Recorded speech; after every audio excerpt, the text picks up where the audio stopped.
Hey friends, welcome to a brand new chapter of Old Man Brad. This week I have another great interview for you. I have an interview with writer-director Andy Edwards about his new film Punch that just came out to rent on VOD. I will also give you some quick thoughts about the film. Whether this is your first time in or you're returning for another chapter, thank you so much for giving me a listen. If you love the show, drop me a review over on your favorite podcatcher, whether that's Apple Podcasts, Spotify, Good Pods, whatever that may be. I would love to hear what you think of the show. Well, just going to jump into it this week. Let's talk about the new film, Punch. You girls heard of Mr. Punch, right? You heard what he does to girls like you. Did you hear that? Hear what?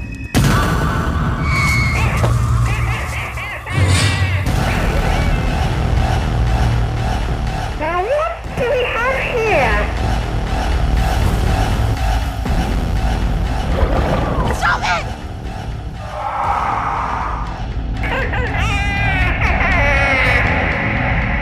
You have to help me, please. Please. Thank you. Where are you? A young girl celebrating her last night out in her hometown is stalked by a mysterious killer in a Mr. Punch mask. Like I said, this is directed and written by Andy Edwards. And this is, a film, you could call it kind of a seaside slasher. It takes place in a small seaside town, and the killer wears this mask based on the Punch and Judy puppet show. He wears a Mr. Punch mask. And going into this film, I really didn't know a whole lot about Punch and Judy. I knew, the mask looked very, very familiar. And when I looked it up, I recognized the puppet and had seen the puppet. But researching more about Punch and Judy, I was surprised that this concept or this character hadn't been turned into anything horror related until now. The puppet show is very violent. Mr. Punch has it's almost like a 2x4 bat or something like that he beats the other puppets with, and it is a violent just story, and it kind of lends itself perfectly for a horror movie. This movie was a blast. I loved seeing this seaside slasher, and the imagery in this movie, I kind of talk about a little bit in the interview coming up, of this seaside is beautiful. There are some drone shots that are amazing. This area just looks awesome. I love the look of this film. The Mr. Punch killer is really fun. He's got the synthesized creepy high-pitched voice that you would hear from the puppet as he chases these people down, and he has one-liners that are spoken from the old puppet shows. I can't recommend this movie enough. This was just a fun slasher, and I hope everybody goes and checks out Punch, because I personally would love to see more movies with this Mr. Punch killer or even other characters in the Punch and Judy universe. I'm keeping it spoiler free. There's some good kills in this movie. There's some creepy imagery in this movie. It sets up the tension really well. Some beautiful seaside shots. Go seek out Punch. Go rent it. Go watch it on VOD, because this is another slasher that I will definitely add to my watch list. All right, enough of me rambling about the movie. Let's move into my interview with Andy Edwards, and I will talk to you on the other side. My guest, he is a writer and a director, and he has done many different projects, including Zombie Spring Breakers, which I mentioned on the show just a few weeks ago. I am excited. He has a new movie that just came out called Punch that you can go rent anywhere you get your digital films. I want to welcome in Andy Edwards. How you doing today? Hey, I'm good, thanks. I'm good. It's cold here in London, but apart from that, it's good. I think it's cold everywhere. It's cold here in Cincinnati too. So tell everybody a little bit about your new film, Punch. Okay, so Punch, it's a slasher movie, and it's set in a small British seaside town. And the killer is a guy who wears a Mr. Punch mask from Punch and Judy puppet show. And that's kind of it. Does what it says on the tin. And there's obviously lots of other stuff happens as well, but that's the kind of basic gist. Before I watched this, I knew the Mr. Punch, like I'd seen the puppet before, but I didn't really know about Mr. Punch.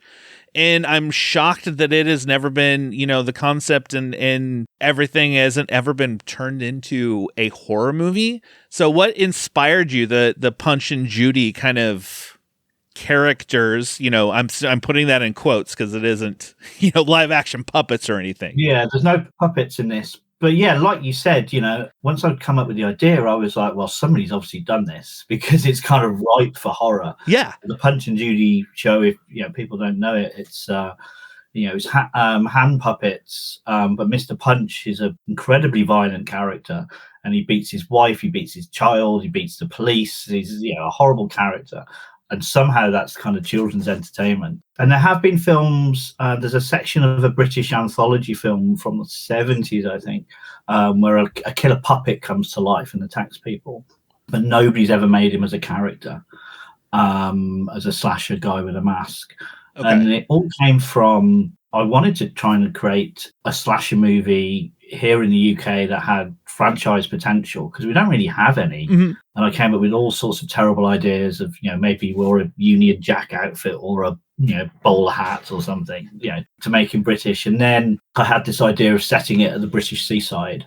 And here in the UK, Punch and Judy shows are very much associated with the seaside. Okay.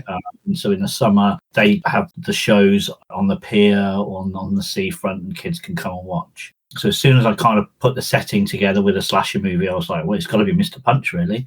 He's kind of associated with the seaside, and he's almost a ready-made horror character anyway. He's a violent, horrible, kind of grotesque-looking guy. Let's just turn him into a slasher. Was it kind of a challenge for you to kind of turning a puppet show into a live action, and then the voice, you put like that, the old kind of voice to his character? Yeah, I mean, the voice is very much a part of the Mr. Punch character. So if you go and see one of the traditional puppet shows, the guy who operates all the puppets is called the Professor, and he does all the voices for the thing. And how they do it, there's a piece of metal called a swazzle, which goes in their throat. And it's almost like a sort of old carnival tradition passed down, because it's quite dangerous. You can swallow this piece of metal, which obviously isn't very pleasant. And that's how they do the voice of the puppet in the shows. So we kind of looked into that, but we didn't want our stunt guy running around with a piece of metal in his So it's a kind of combination of an impression and then with a bit of digital trickery to try and get the voice right. And it really added to that character as I was watching it, for sure. I know that this, like the old puppet shows and everything else, they were very, you said, seaside, and the movie takes place in like a little seaside town. What can you talk about the location that you shot it? Because some of the shots in it I thought were absolutely amazing. Some of these drone shots as you come in and everything else. Like, I was like, I want to visit this little seaside place. Well, you can. I mean, it's all obviously in real places. So we shot on location. Most of it was shot in a town called Hastings, which is down on the south coast of the UK. Okay. And that's a really cool little seaside town. A friend of mine used to live there, so he took me around when I was kind of deciding which town to pick. And they also have a sort of a little pagan edge to them. They have a festival on May Day where everyone kind of dresses up, if you imagine kind of Wicker Man style. Yeah. Use kind of occult shops and things there. So as well as having all the seaside attractions we wanted, like amusement arcades and a pier and the beach, there was also sort of pagan edge. And this old boatyard as well, which we shoot in, where all the fishermen store their boats. So we shot some stuff there. And then there's a few little bits in other towns as well around to create a kind of a hybrid town. Because obviously in the film, a lot of the characters are saying how shit this town is. So I didn't want it to be like, this is your town and I'm coming here and making a film about how shit it is. an amalgamation of all the bad bits of various seaside towns. So we just pointed the camera at the bad bits and didn't point it at the nicer bits to create a sort of hybrid of British seaside towns, because some towns in Britain by the sea obviously exclusively used to rely on tourism, and especially in the Victorian era, they were, you know, they've got these incredible Victorian buildings and architecture.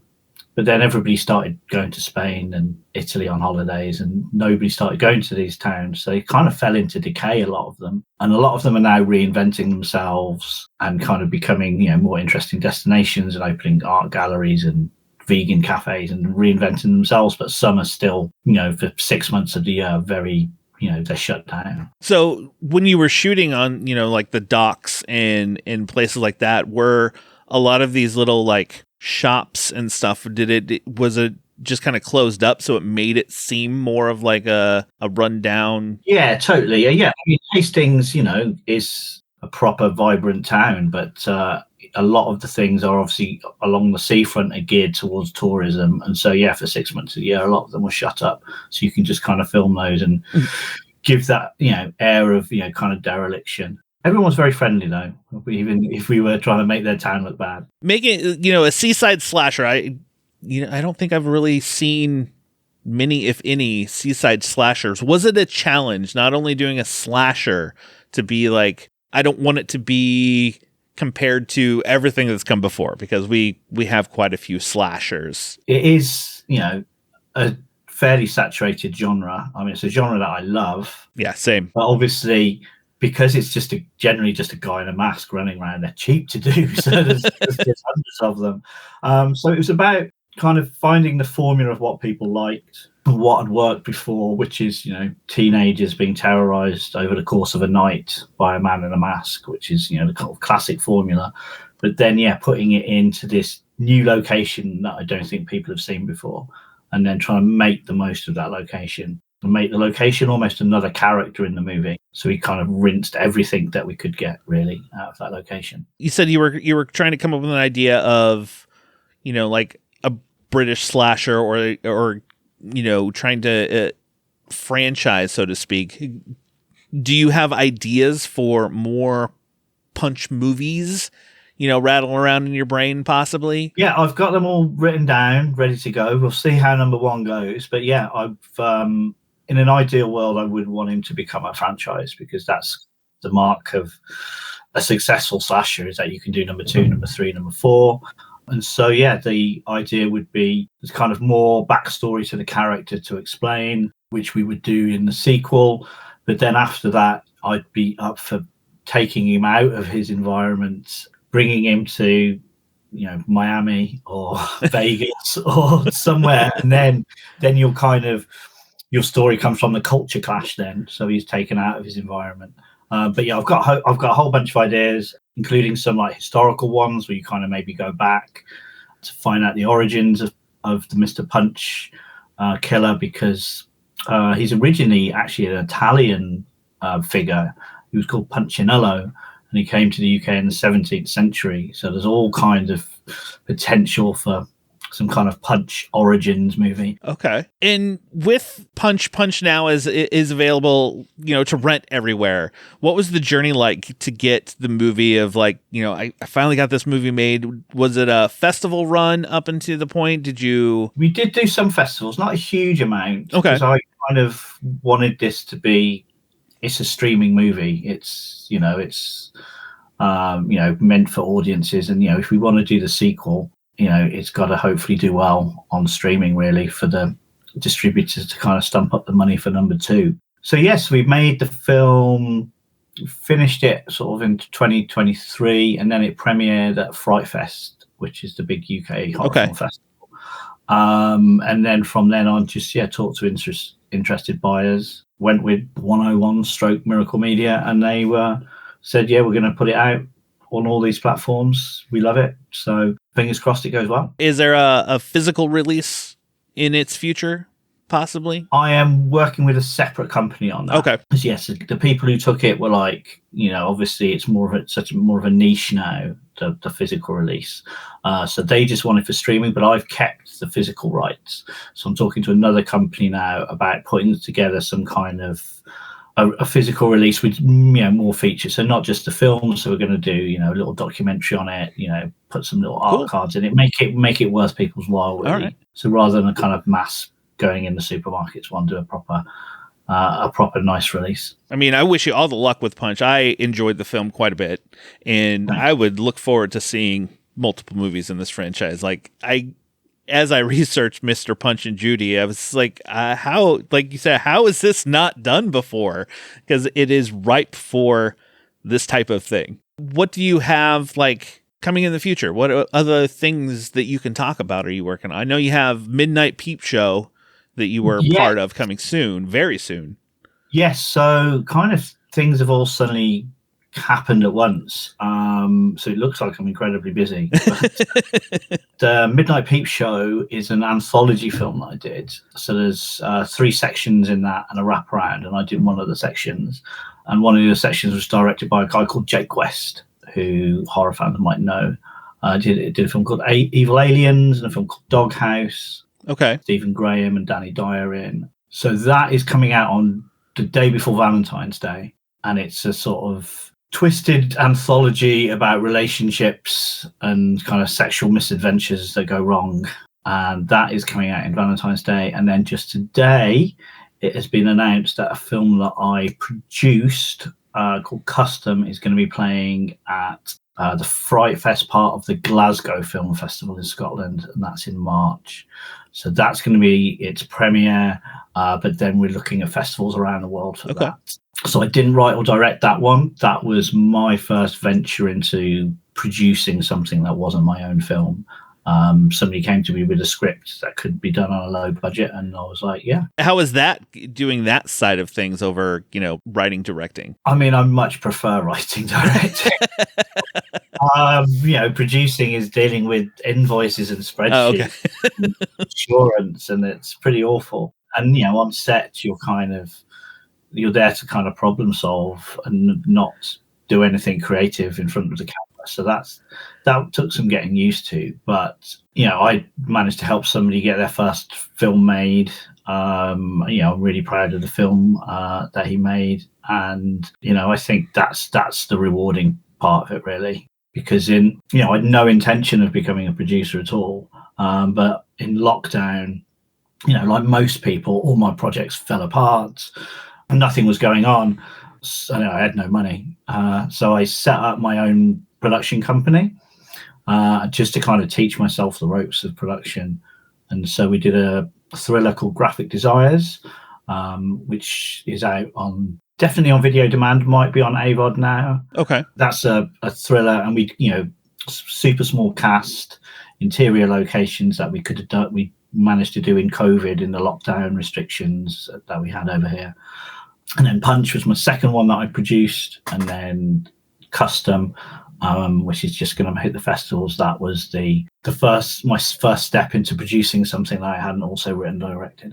I want to thank you for taking time out to chat with me, and best of luck with Punch. Everybody go check it out. And I look forward to, you had me at Horror Anthology with Midnight Peep Show. It's some of my favorites. Can't wait to see that one and watch for Custom. Where can people follow along for you to follow along for projects coming out? Yeah, so my production company is called Paranoid Android Films. So that's paranoidandroidfilms.com. And if you just look for that on Twitter and on Instagram, I'm on there. So yeah, just come and follow me. And hopefully, if you check out Punch, hopefully you'll like it. And if people do, we really appreciative. And this goes from me and every indie filmmaker. I think if people could leave reviews on IMDb or on Letterboxd or on Rotten Tomatoes or wherever, because obviously we don't get the big coverage, and especially if we do want to kind of see a sequel, then I think all indie filmmakers, if you see a film and like it, we do genuinely really appreciate it. Leave us at least a semi-decent review, and it does help. Yeah, spread the word. If you love it, spread the word, of course. That's why I love indie horror films. Leave the review or start your own podcast. Or, yeah, get it out there to people. Well, thank you again, Andy, for chatting with me, and best of luck with all your projects. Cool. Thank you very much. Take care. I want to thank Andy again for chatting with me about the film. It was such a great interview. I absolutely love when I get to talk to filmmakers and hearing the background stories that go into making these films. It's always so much fun because you get to hear stories that obviously you don't know about when you're watching the movie. So I want to thank him again. So let's give you a recommendation, something you can watch at home before we head on out for this chapter of Old Man Brad. I decided recently to start kind of a watch/rewatch of the Pumpkinhead series. I had previously seen the original Pumpkinhead with Lance Henriksen and directed by Stan Winston. I think this movie is just a great kind of dark creature film. I had previously seen Pumpkinhead 2, but I had never seen past that. I had never seen Pumpkinhead 3 or 4. And so I decided I'm going to do a watch through. Started from the first one, moved to the subsequent other films. And if you're a patron of the show, you will be hearing my thoughts on all 4 films coming to you very soon. But my suggestion this week, it's on Tubi. Go watch the original Pumpkinhead movie because I personally love it. I think it was just a great kind of dark revenge story of this man who loses a child to this group of teenagers, and he basically seeks revenge against them for what they did to his boy. Absolutely love it. The creature in this movie just looks fantastic. So go check out Pumpkinhead on Tubi. Here is a promo for something now available on Blu-ray and DVD. Special Ops Lioness is the latest thriller from Yellowstone's Taylor Sheridan. It stars Zoe Saldana and Nicole Kidman as leaders of the Lioness program, overseeing undercover operatives to thwart terrorism and the next 9/11. Based on a real-life program, this 3-disc set offers 90 minutes of behind-the-scenes content, including a closer look at the cast training with military experts. Well, that will do it for another chapter of Old Man Brad. Just make sure you subscribe to the show so you never miss any future episode. And if you love the show, become a patron, patreon.com/oldmanbrad. Over there, I give a recap for what we watched during Tubi Tuesday. And like I said, I'm also having Pumpkinhead is going to come out, and I have some other content in the works. But I will be back soon with a brand new episode later this week. Watch for my review of The Seeding. This is a new horror film directed by Barnaby Clay. Watch for that review dropping later this week. And I have a couple other great episodes, but just subscribe and you'll never miss them. Just snuggle up in that blanket, turn off the lights, because it's okay to be scared. We'll talk to you later, everybody.